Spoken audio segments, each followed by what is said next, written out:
Good morning and welcome to this month's edition of the Speaker Series hosted by the OEP Safety and Health Guidance Team. If you wish to have your attendance here documented, make sure you sign in over at the counters. My name is Marge Longcore, and on behalf of Michelle Puckett and the rest of our team, I'd like to thank you all for being here. One of this month's topics is stress management. And we are privileged today to have the return of Dr. Jim Scott talk to us on that topic. Jim is an educator, consultant, and author.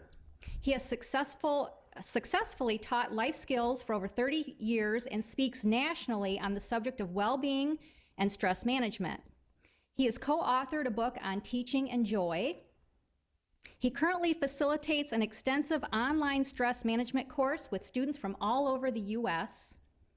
He has his PhD from Michigan State and with postgraduate work in the area of positive psychology. He has 3 wonderful children and 3.5 grandchildren. And he has been happily married for over 30 years. Please welcome Dr. Jim Scott.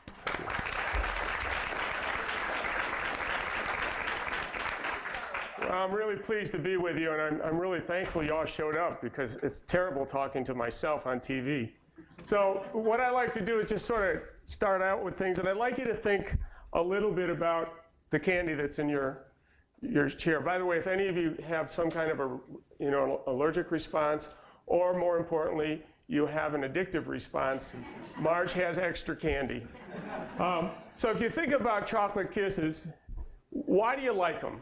And you like them for a couple of reasons. One, usually they taste good, almost exceptional. Without exception, they taste good.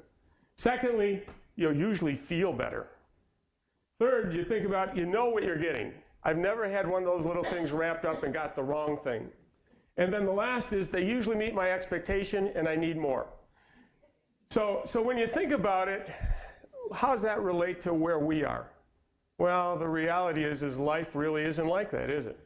It'd be nice, but it isn't. So I came upon this quote, and really, it started way before the quote. I was in Colorado, and I'd been asked to do a presentation. They said, please title it something else. Stress management chases people away. And I said, I understand. So I was in Bubba Gump's restaurant. How many of you have been to Bubba Gump's? Okay. I was in Bubba Gump's, and I was sitting there, and they had all these quotes all over the walls. I said, that's my whole presentation. I won't have to say anything. Just read the signs. So to make a long story short, that's how we got to this point. When you think about what's the magic in a box of chocolates, think about your life and think about these issues. Sometimes we don't know what's in the box. I wish we really knew what was coming, although maybe sometimes it'd be kind of scary. Sometimes there's love and excitement. I'm not going to ask how many of you found love and excitement in a box of chocolates, but who knows? Okay. Sometimes there's good along with the bad. You pick one of them and you know it's just not the right one. Sometimes they do melt. Go ahead. Sometimes they do melt. Sometimes the choices don't meet our expectations. Sometimes they exceed them. And how many of you have trouble with the last one? You just can't say no? How many of you are there? Okay. Those of you with boundary issues we'll talk about later. So when you talk about the whole message from Forrest Gump, Forrest had so many insightful thoughts. And as we go through today, that's where we're going to spend some of our time. So here's what I'd like to do. One, I'd like you to think a little bit, mostly about where you are personally, and more importantly, where do you want to be? And so as I go through some of these things, think about what relates to you personally, or think about how it relates to people you live and love with. Secondly, I'd like to share some skills. And when you think about skills, things you can actually do. It's easy to come to a presentation like this, walk out and say, gee, that was great, but I didn't get anything I can use. I really would like you to think about what can you use leaving here today. Obviously, I'd like to have a good time. And I put this down. Forrest said, I want to be more like Mama. The point of the message is that all too often, in his world, people would explain things, and the only person that made sense to him was his mother.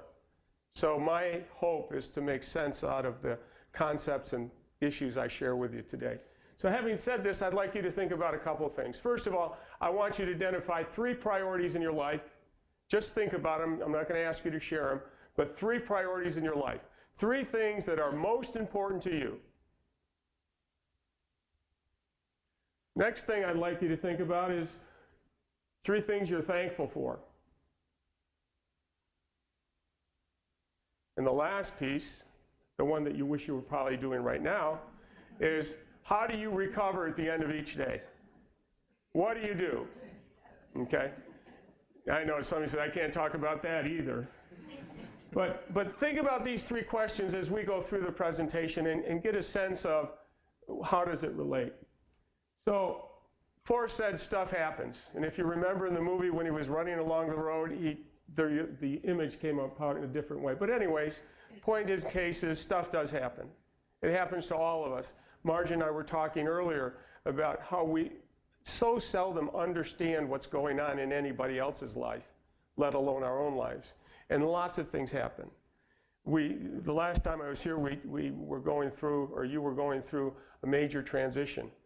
But in the process of that major transition, your life still went on. And you had stuff happening. So let's take a look at it. So think about which of these affect you in your life. And at the end of this, I'm going to just ask you to really reflect for just 1 second. So first of all, the rate of change. Much change going on? If you look at change, not just in terms of what's going on in your little circle, but in the culture, in technology, I can almost just learn a new system and then they keep shooting another one at me. I think that's just part of the makeup of where we're at. But the reality is change is integral. And what's interesting is when you think about change and you think about the word stress, the simplest definition of stress is change. So that's going to happen. And by the way, it really doesn't matter as much how much change is going on. What really matters? Go on, anybody. How you adapt to it, how you adjust to it, how you respond to it. And I'll get more into that later. Outside influences, we have more input now than we've ever had before, and it seems to be increasing. When you think about how much input we get, it used to be when I taught, I would leave after classes, take my papers home and grade them. Now I'm on 24/7 with my students with email. I have phone mail going on nonstop. So the point is that these kinds of outside influences are much greater than they ever were before. Effective communication, sometimes I think we really communicate a lot less. And when you look at the models, the models that are, when I was raised, I was raised in a 3-generation household. And it was a great household. You know, we lived with our grandparents. They didn't live with us. But the point being is that all that time I was growing up, I never understood the gifts that I received in that household. One of them is that we always had meals together. And the only one that didn't talk at meals was my grandfather, because he was so effective, he could just point to things and get whatever he wanted. Okay? But in terms of the rest of us, we couldn't eat dinner until we got all the work done because we had a family business down below where we lived. So our world was around getting things done, talking, and then we played a lot of games.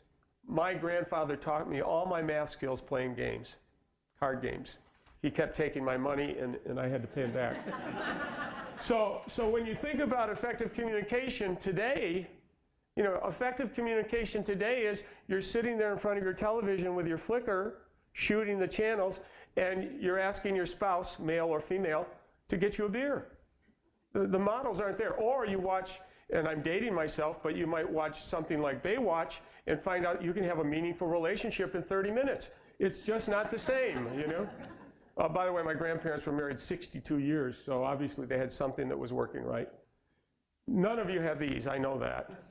But interesting enough, as you look at the research, we as a society have become extremely material.